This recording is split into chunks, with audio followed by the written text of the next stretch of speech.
Et pour finir cette émission, nous vous proposons de revenir aux bases de l'investissement immobilier avec Sofidy. Et pour cela, nous avons le plaisir de recevoir sur le plateau de Parlons Placement Nicolas Van Den End. Bonjour Nicolas Van Den End. Bonjour Nicolas. Bienvenue sur le plateau de Parlons Placement. Vous êtes directeur de l'épargne au sein du groupe Sofidy. Alors on va commencer par revenir aux bases de l'investissement immobilier, notamment en lien avec les questionnements qu'il peut y avoir sur les SCPI. C'est vrai qu'il y a toujours...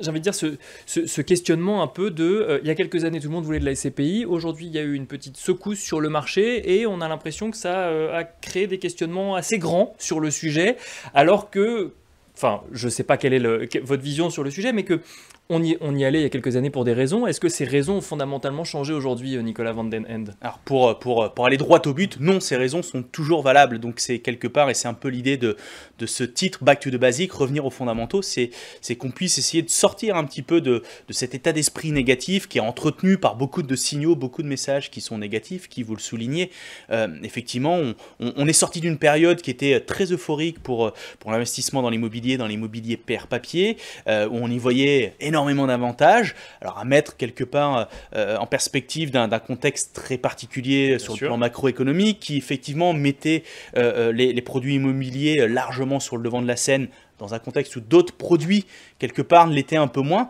Donc j'ai le culot de dire qu'on était peut-être dans un marché, quelque chose d'anormal, effectivement. Ouais. Et puis, oui, avec des coûts de financement très très bas, ce qui faisait automatiquement augmenter la performance qu'on pouvait avoir sur ce type d'actifs. Exactement, et qui créait un contexte très favorable à l'immobilier, comme on sait qu'il y a une relation directe de l'immobilier, effectivement, avec le contexte de taux.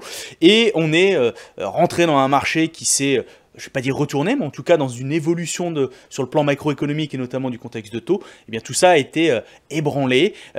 On s'est souvenu que l'immobilier embarquait des risques. Voilà, on les avait peut-être un petit peu oubliés, mais effectivement, il y a un certain nombre de risques dans l'immobilier. C'est pas une matière magique.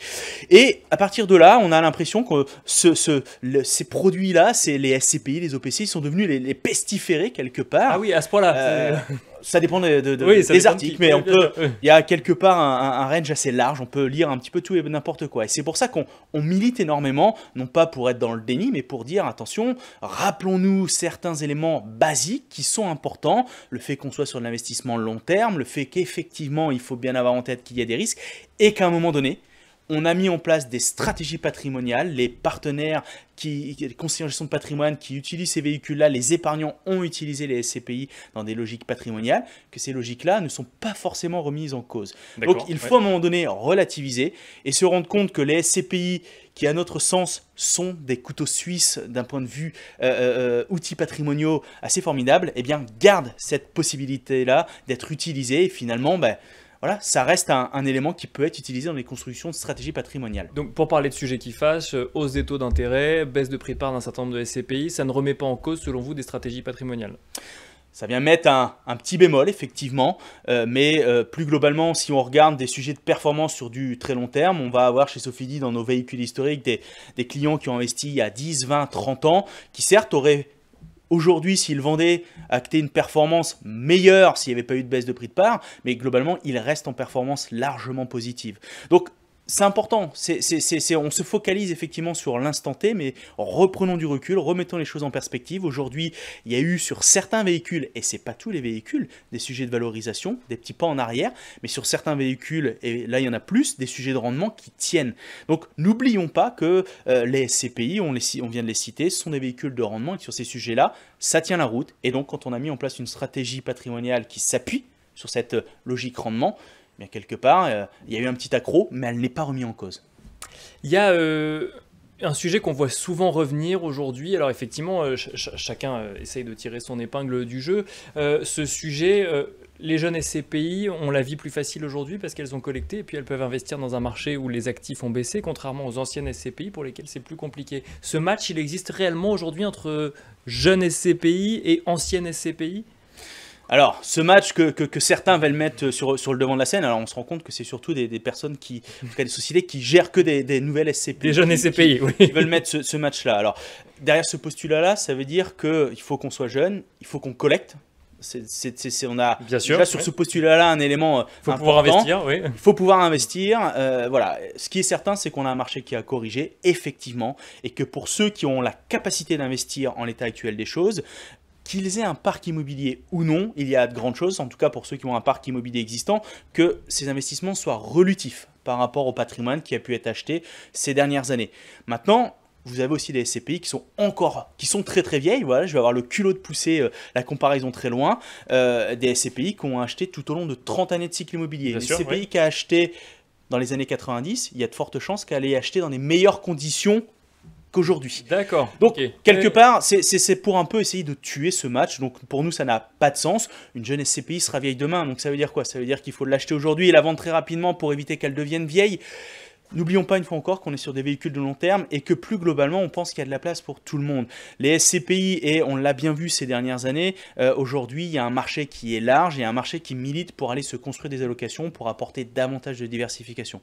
Et bien, avoir une SCPI qui est plus vieille, qui a peut-être la chance d'avoir une assise plus importante, une mutualisation beaucoup plus forte, c'est quelque part peut-être une bonne option en termes de fonds de portefeuille, et puis aller chercher des SCPI plus récentes, plus jeunes, certes moins mutualisées, mais peut-être un peu plus dynamiques, c'est un petit booster de performance. On a notamment lancé un véhicule récemment dans cette logique-là, pour se dire qu'effectivement, il n'y a pas de match, finalement, il y a des allocations à construire.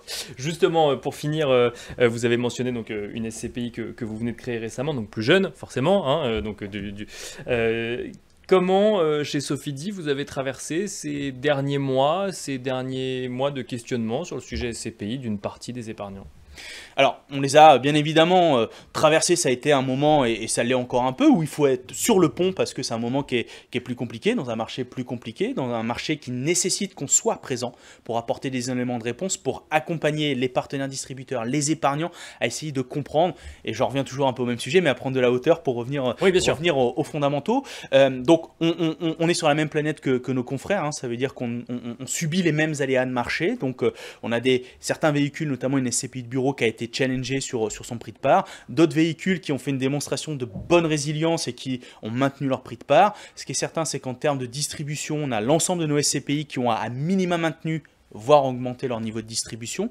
Donc on s'en sort finalement pas si mal que ça. On a pris des coups, on a peut-être pris moins que d'autres acteurs parce qu'on a toujours eu une approche historiquement très prudente.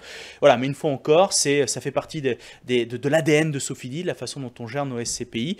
On a cette chance-là et on continue quelque part d'être présent pour accompagner, parce qu'on est certain d'une chose, c'est que la SCPI a encore de beaux jours devant elle. Il y aura forcément à un moment donné un redémarrage, le marché va se reprendre, et l'intérêt de la SCPI, une fois encore, en tant que couteau suisse pour aller faire de l'immobilier et s'adapter à différentes stratégies patrimoniales, ça reste un élément présent, fort, voilà, et qui milite pour le fait de pouvoir continuer à faire un peu de SCPI. Merci beaucoup Nicolas Van den Ende de nous avoir accompagnés donc, dans la dernière partie de Parlons Placement. Je rappelle que vous êtes directeur de l'épargne au sein du groupe Sofidy. Merci beaucoup. C'est moi qui vous remercie. Merci à vous également de nous avoir suivis en direct. Je vous rappelle que vous pouvez retrouver donc, le replay de chacune de ces interviews. Et quant à moi, je vous dis au mois prochain.